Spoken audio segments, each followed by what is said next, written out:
Gas going up when experts think the cost may start to come back down.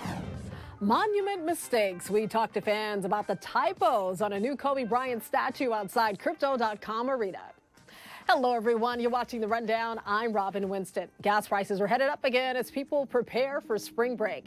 In LA, the average price for a gallon of regular gas is nearly $5. Neighboring counties like Orange and San Bernardino aren't far behind. GasBuddy.com shows a steady uptick in gas prices since January. Drivers are now feeling the pinch. It's tough because you're wasting a lot more money on gas and then very little money's coming in. Hopefully, by the time summer starts around Memorial Day, supply should start increasing as refineries finish maintenance. And I think most of the summer, barring exceptions like outages at refineries, we should see gas prices just under the $5 a gallon mark. Gas Buddy says we shouldn't expect significant decreases in price until the fall. Lawmakers in Washington could vote on banning TikTok or forcing its Chinese owner to sell the app as soon as Wednesday. Monday, former President Trump said he opposes a bipartisan effort in Congress to ban TikTok after previously supporting it. President Biden says he'll sign the ban if Congress passes it. It's time to check in with meteorologist Belinda Leon, tracking some changes in your forecast, including the return of Santa Ana winds. The main weather issue this week is going to be the winds. The winds on Tuesday coming out of the west, affecting the coast, the mountains, the deserts, where a wind advisory is in effect. Then we get into Wednesday, and the winds shift direction out of the northwest, affecting western LA County and Simi Valley. By Thursday, we've got Santa Ana winds. Those are northeasterly winds affecting the valleys, the coast, and the mountains. Now, the strongest winds are expected on Thursday. That's when a high wind watch will be in effect. It starts on Wednesday evening. It goes through Thursday evening. The winds in this area could gust between 65 to 75 miles per hour, possibly even stronger, possibly up to 100 miles per hour. So these are strong, damaging winds. Take time to secure any of those loose outdoor objects and adjust your travel plans. Travel will be difficult. LA County Sheriff's officials are asking for your help finding those responsible for vandalizing cemeteries in Compton and Carson earlier this year. In January, thieves targeted the Woodlawn Celestial Garden Cemetery in Compton. The vandals damaged or stole nearly 24 headstones and bronze memorial plaques. A similar incident happened at a cemetery in Carson. Officials are offering a pair of $20,000 rewards for information leading to the arrest of the vandals. So far, no suspects have been identified. Support continues to pour in for the family of two teen siblings. 14-year-old Sarah Cruz and her 17-year-old brother Elias were killed in a crash in Rancho Cucamonga Friday. Monday night in Fontana, members of the Little League community in which they used to play gathered to remember them. Sarah and Elias's father says his children were kind, generous, and cared about their community. He shared this story about how they spent this past Valentine's Day. This year, we want to go out. Said we have a bunch of flowers at the house. So what they did is they knew people were down on their luck, down on different things. That 3 people that were in the accident, those 3 drove around to houses, knocking on doors for those people and giving them roses. Their father says Elias was driving on Wilson Avenue Friday when he lost control of the car. A third teen was injured in the crash. We've learned that teen has been released from the hospital. There's a new push to clean the streets in Westlake and Pico Union. City officials announced the initiative Monday. They say the goal is to improve the quality of life in some of the city's most densely populated neighborhoods. The city sanitation department started installing dozens of trash bins last week. Trash pickup for these bins will take place 6 days a week, Monday through Saturday. The announcement coincided with National 311 Day. City officials want to encourage residents to use the My LA 311 mobile app website and call center to request city services.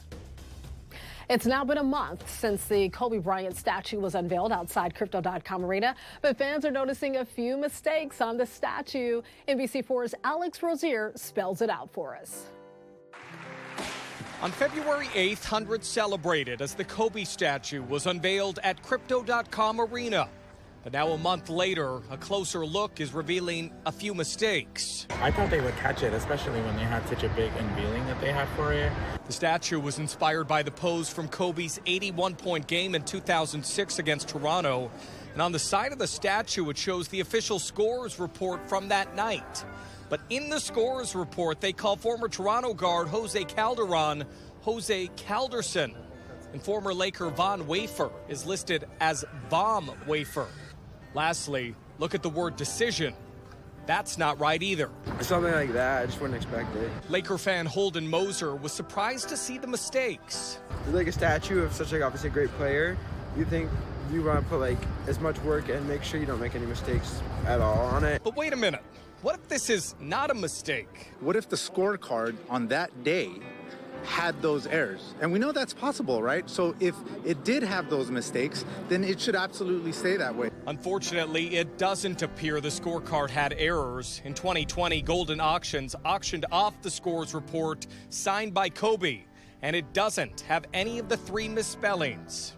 Well, if it's a mistake, then that's got to go, because we know that Kobe and his reputation as a perfectionist, as somebody who wants to do it right, why would you have that? It's got to go. It's got to get redone. Thankfully, these errors aren't glaringly obvious, but they are errors. So now the question is, what are the Lakers going to do about it? I feel like the players would be upset, like, just by looking at it, like, I don't know, the names are misspelled. I just feel like they deserve as well to have the name correctly. It's got to. There's no excuses for that.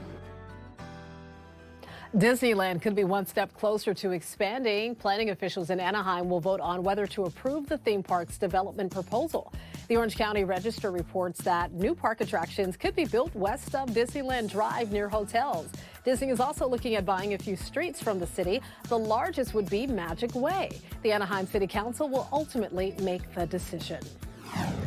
Police are trying to figure out how an Ohio boy got locked inside a Target store all night. The 12-year-old was found by an employee inside this Target near Columbus at around 6:15 Monday morning. The boy was reported missing the day before by his parents. Police believe he may have run away from home, and he has been reunited with his family.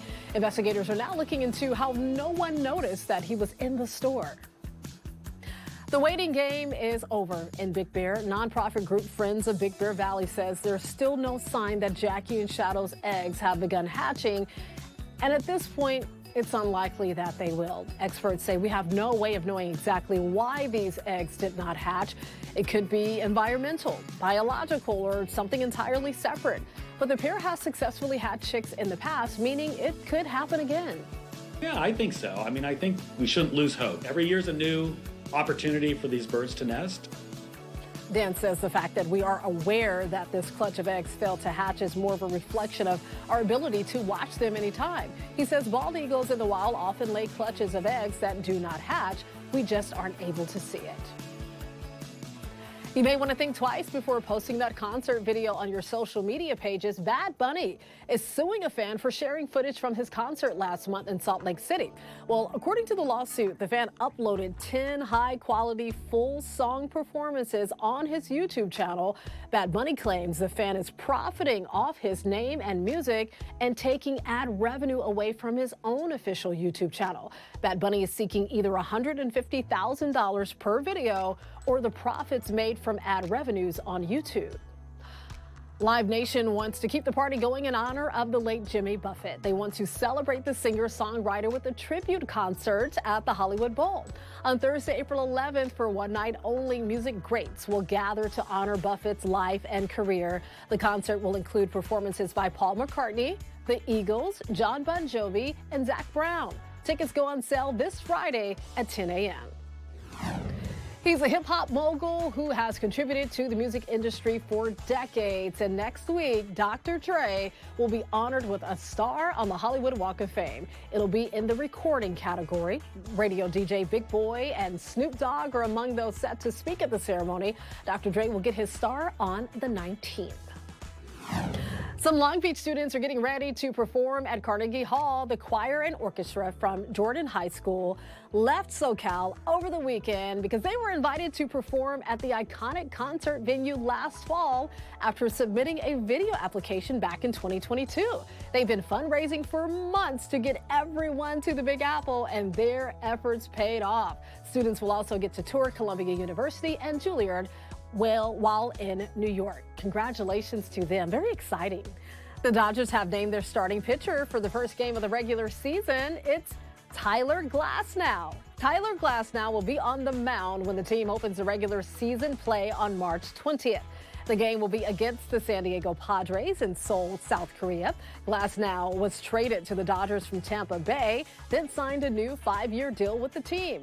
Yoshinobu Yamamoto will pitch Game 2 also in Seoul. The Dodgers' official home opener is set for Thursday, March 28th against the Cardinals. Let's go Dodgers. There's a brand new baseball league in Ventura County for athletes with special needs. It's called Miracle League of the 805.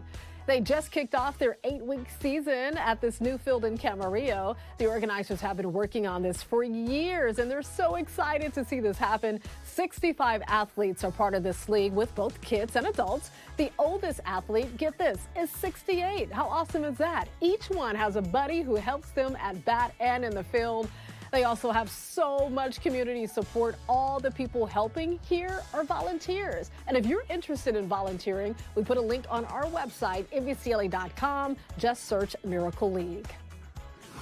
You might remember Paul Giamatti going viral earlier this year, celebrating his Golden Globe win at his local InNOut. Well, it turns out the actor turned his love for the Southern California fast food favorite into a good luck charm at the Oscars.